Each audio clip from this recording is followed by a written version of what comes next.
गाना मैं अपने मन से गाना चाहता हूँ। ए भाई लालू बिना चालू जी बिहार ना,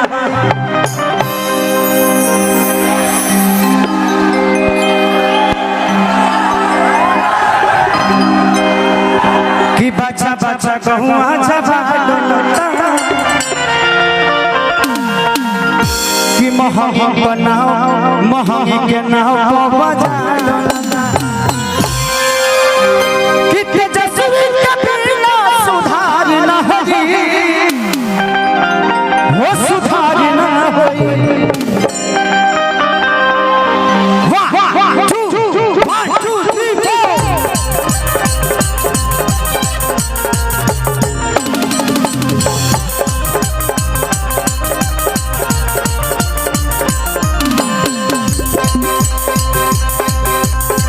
बच्चा कहूँ अच्छा बारी डोलता महंगी के नाव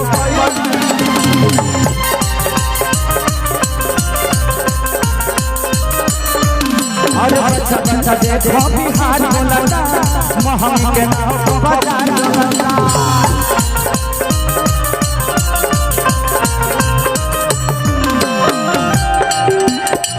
थोड़ा सा साइड करिए, थोड़ा सा पीछे हो जाइए, थोड़ा सा पीछे प्लीज प्लीज प्लीज प्लीज थोड़ा सा पीछे हो जाइए। कि तेजस्वी के बिना सुधार न होगी, वो सुधार न होगी। ए भाई लालू बिना चालू बिहार, भाई लालू बिना चालू बिहार।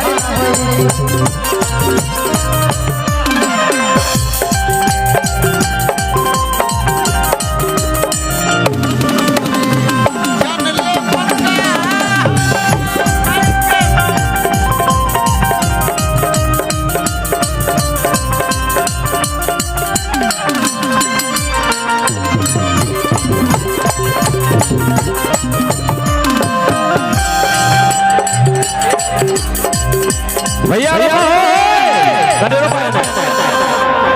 जेकरा के अपन दिल से बड़ भाई मानीला और अखिलेश कश्यप भैया के चैनल से वो गीत गौले रही आपके खातिर।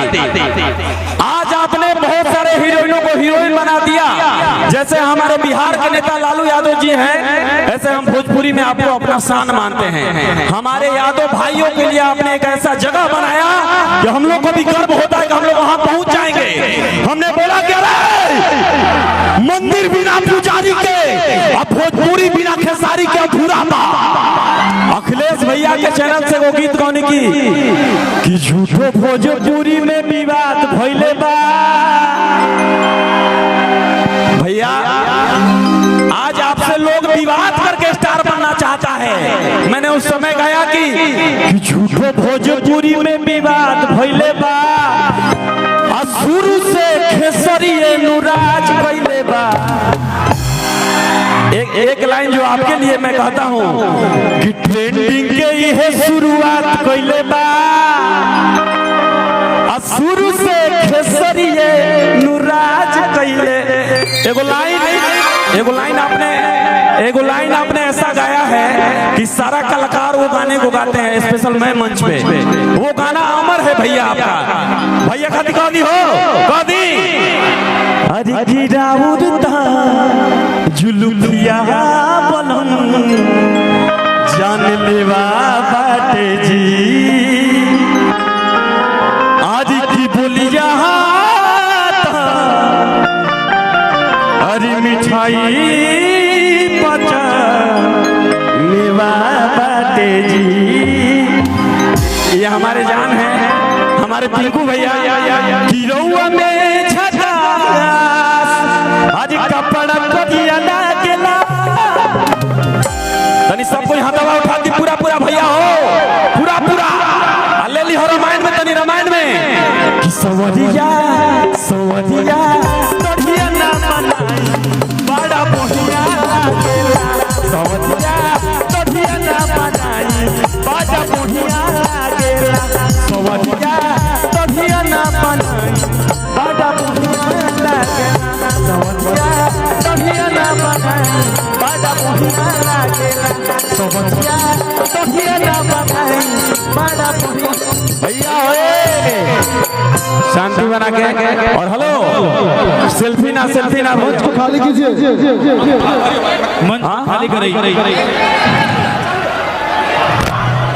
हेलो हेलो हेलो हेलो वह गीत जो भैया गा रहे थे कि जैसे बिल्डिंग में जरूरत बाटे बालू के हो